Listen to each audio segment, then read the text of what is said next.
Good morning दोस्तों, स्वागत है आपका एक नई वीडियो में।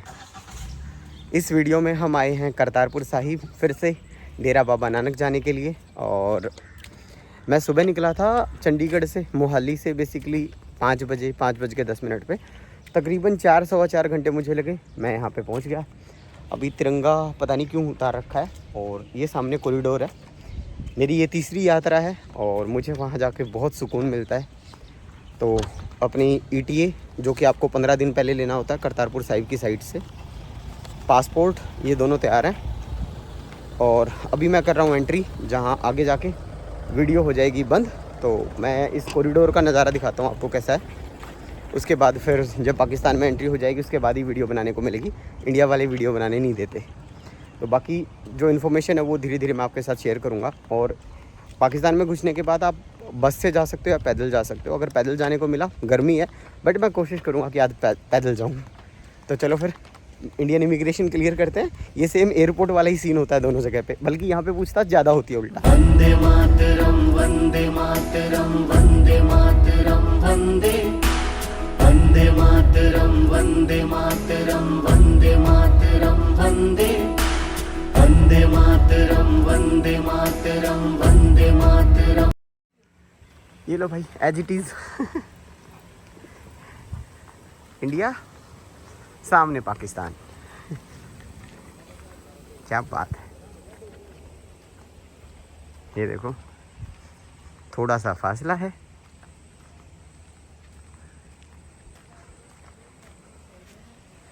ये सामने इंडिया है, मैं बीच में हूँ। अब मैं पाकिस्तान में एंट्री कर रहा हूँ। आगे भाई, तो भाई फाइनली इंडियन इमिग्रेशन क्लियर कर दिया है। और ये देखो, ये जो यहाँ आने का ना एक ख़ास वो है कि आपकी जो स्टैंप है ना वो कभी पासपोर्ट पे नहीं लगती। तो जो लोग ये सोच के ना आते हो कि नहीं मेरे को यहाँ की स्टैंप लग जाएगी, जो स्टैंप लगती है वो इस पे लगती हैं। आपके पासपोर्ट पे कहीं नामो निशान नहीं होता, तो आप यहाँ पे घूम सकते हैं। प्लस जिसके बारे में हमने हमेशा बुराई सुना है, या इन पाकिस्तान वालों ने भी हमारे बारे में बुराई सुना होगा, वहाँ पे आना, वहाँ एक्सपीरियंस करना, वहाँ के लोगों से मिलना, वो अपने आप में एक ज़बरदस्त एक्सपीरियंस होता है। और बॉर्डर पे थोड़ी सी मेहनत के बाद, मतलब ये लोग थोड़ी पूछताछ करते हैं, देखते हैं कि इंसान कैसा है, क्यों जाना चाहता है, वो सारी चीज़ें पूछताछ करने के बाद फिर ज़्यादा कुछ नहीं होता, ये भेज देते हैं। आपको कोरोना वैक्सीन अभी भी चाहिए होती है। वैसे मतलब कोरोना वैक्सीन लेके आनी होती है। कोरोना वैक्सीन का टेस्ट यहाँ पे इससे पहले डेरा बाबा नानक है, वहाँ पे सरकारी हॉस्पिटल में भी हो जाता है टेस्ट, अगर आप ना करवा के आए तो। और फ्री में होता है, उसके पैसे भी नहीं लगते। आई थिंक 10 रुपये लगते हैं बस मैक्सिमम। तो रैपिड एंटीजन टेस्ट आप वहाँ पे करवा सकते हैं। उसके अलावा फिर यहाँ पे $20 की फ़ीस देनी होती है। और भी धीरे धीरे इन्फॉर्मेशन इस वीडियो में मैं पूरी शेयर करूँगा। फिर भी कुछ छूट जाए, ऑनलाइन अप्लाई कैसे करना है वो तो सिंपल सा फॉर्म है, उसमें आपको अपनी बेसिक डिटेल डालनी होती है। और मिनिमम 15 दिन पहले आपको अप्लाई करना होता है, तभी आप करतारपुर जा पाओगे। 15 दिन से के बाद जो एप्लीकेशन डालोगे वो इंडियन गवर्नमेंट एंटरटेन नहीं करता। और ये परमिशन इंडियन गवर्नमेंट देती है भाई, पाकिस्तान गवर्नमेंट नहीं देती। पाकिस्तान गवर्नमेंट ने इंडियन गवर्नमेंट को परमिट किया हुआ कि आप इतने श्रद्धालु रोज़ भेज सकते हैं ये। और ये देखो, मैसी ट्रैक्टर पाकिस्तान का सेम वही है यार, मतलब एक ही धरती थी, एक घर के जैसे 2 टुकड़े हो जाते हैं वैसे ही टुकड़े हुए हैं भाई। हालातों ने, मजबूरियों ने सारे टुकड़े कर दिए, हो गए। और देखो ट्रैक्टर अपने आप चल रहा है। बस आपको पता लग रहा है इंडियन बस है कि पाकिस्तानी बस है। वो सामने रेंजर्स की गाड़ी, घर में उतनी उधर थी उतनी इधर है।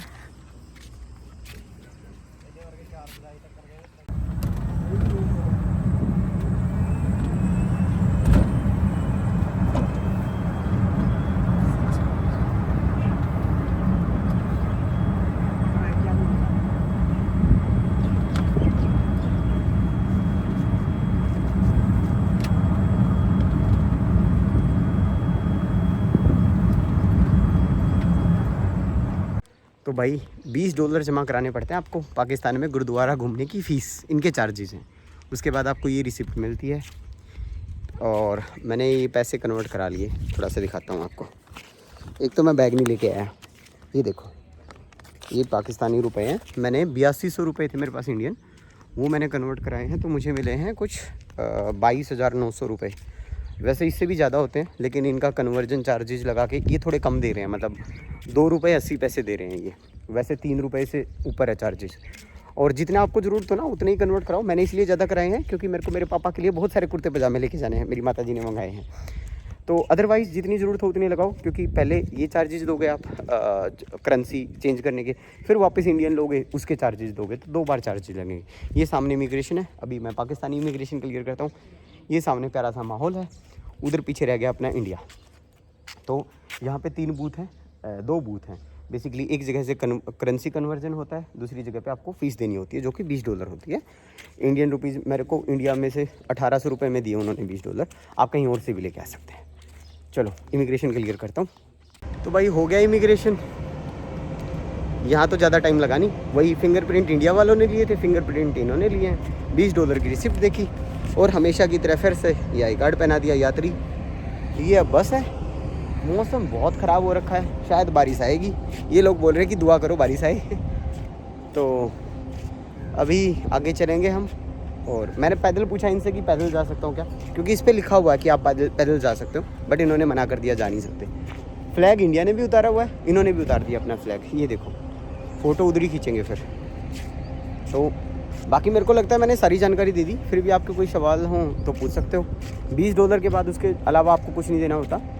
फिर आपको जो शॉपिंग करनी है वो आप कर सकते हो, उसके पैसे आपको चाहिए होते हैं। और यहाँ पे नॉर्मली रहता है, ये लोग मतलब इस तरीके से वो करते हैं जैसे इनके मान लो इंडिया में भी इंडिया के जो गुप्तचर होते हैं या जिनकी जिम्मेवारी होती है देश की सिक्योरिटी की, वो संभालते हैं। वो आपको देखते हैं कि आप किस इंटेंशन से जा रहे हो। सेम पाकिस्तान में होता है।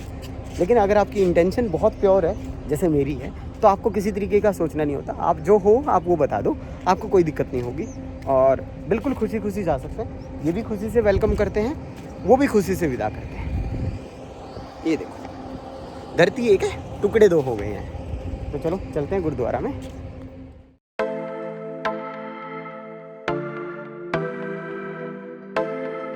भाई फाइनली डेस्टिनेशन रीच्ड। पहले ये खुला था, अब बंद कर दिया।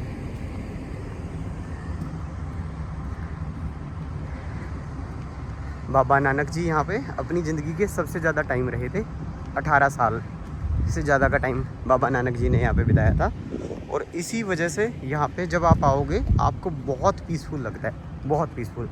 आपका पता नहीं, मुझे तो बहुत लगता है, इसीलिए मैं आता हूँ। अदरवाइज़ कोई मकसद नहीं है यहाँ आने का।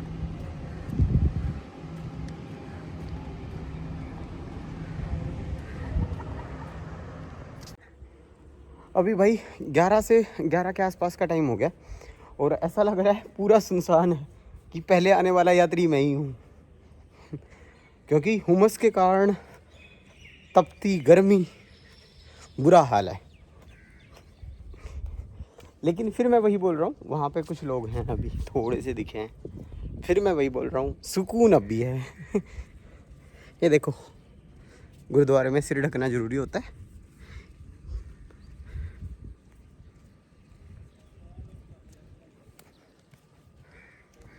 अब मैं दिखाता हूँ आपको गुरुद्वारे। अपनी शक्ल तो बहुत दिखा दी। देखो सामने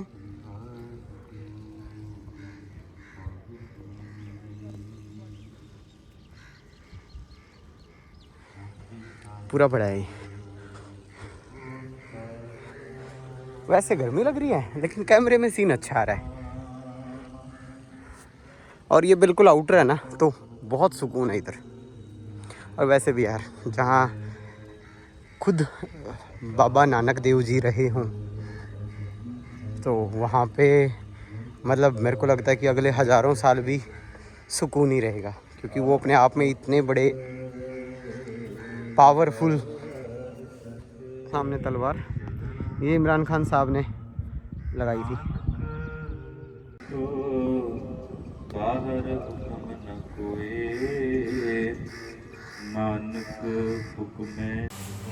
ये देखो भाई, ये आज़ादी से पहले बनवाया हुआ है। ये मेजर जनरल उसके परिवार ने सर भूपेंद्र सिंह महिंदर बहादुर, ये इनकी पोस्ट नीचे लिखी हुई है। महाराजा ऑफ पटियाला स्टेट 1920 से 1929 तक। लेकिन तब उनको नहीं पता था कि बाद में ये इंडिया से अलग हो जाएगी। ये सामने मतलब ये चीज़ें पढ़ के लगता है कि यार वो टाइम ही रिमाइंड हो जाता है पूरा। और ये जगह है जहाँ पे this is that sacred place where flowers and cloth of Shri Guru Nanak Dev ji Maharaj were buried. बहुत सुंदर है।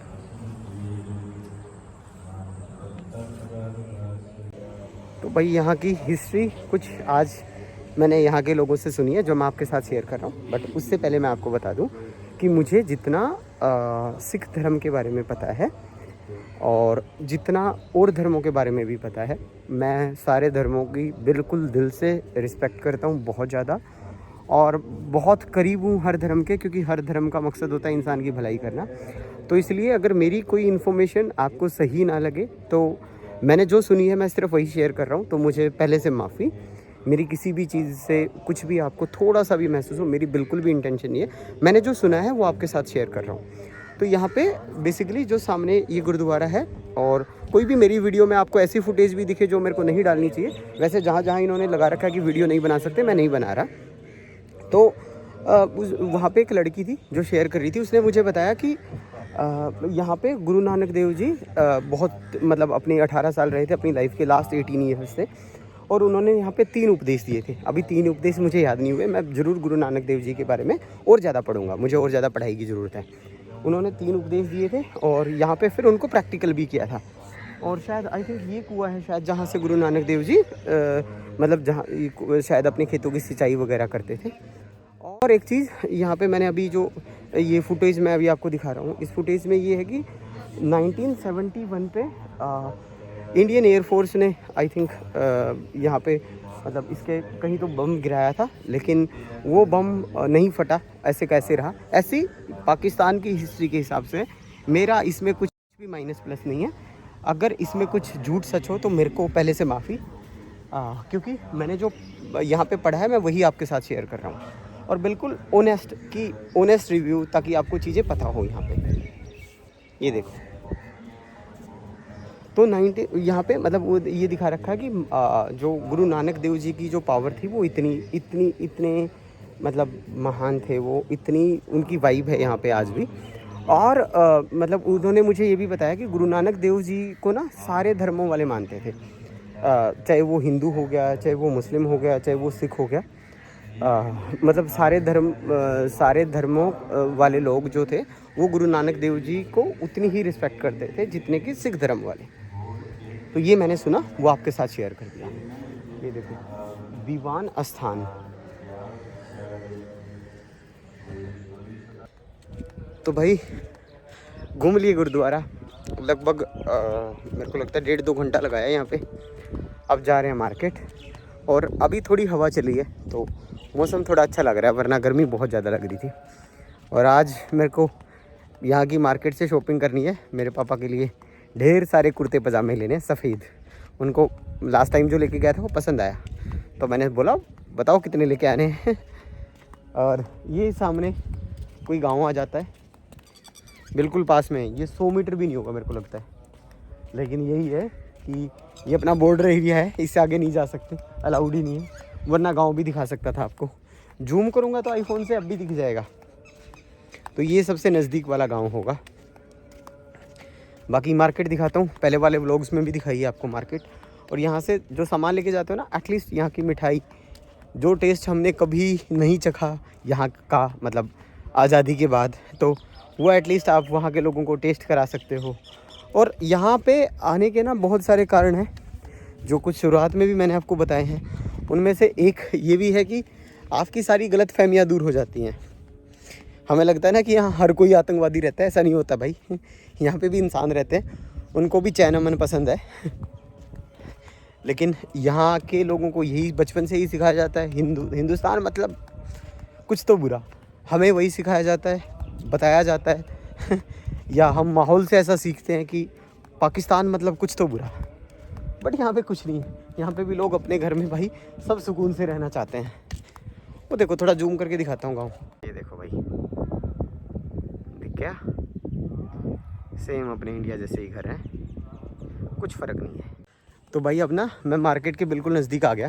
तो यहाँ पे मतलब जब भी मैं मार्केट आता हूँ तो हमेशा, मतलब जब भी गुरुद्वारा आता हूँ, तीसरी बार आया हूँ अब मैं, तो मैं हमेशा इस मार्केट में आता हूँ, यहाँ के लोगों से बात करता हूँ, मुझे अच्छा लगता है।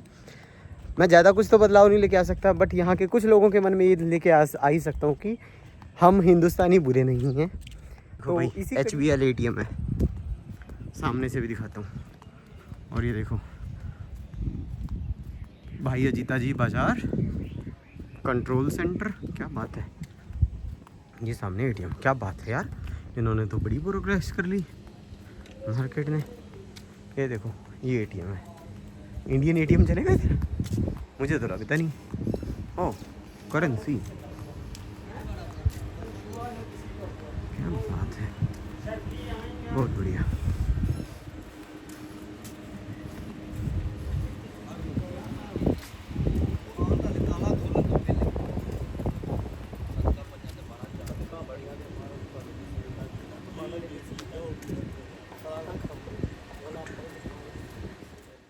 तो भाई हमने एंट्री की थी पाकिस्तान में 11 बजे और तकरीबन 2:30 बजे का टाइम अभी है और हम वापस लौट रहे हैं हिंदुस्तान। लेकिन जो एक्सपीरियंस था वो अमेजिंग था। आपके पास जब भी टाइम हो आप बाबा डेरा नानक गुरुद्वारे के दर्शन करने ज़रूर जाए, आपको बहुत अच्छा लगेगा।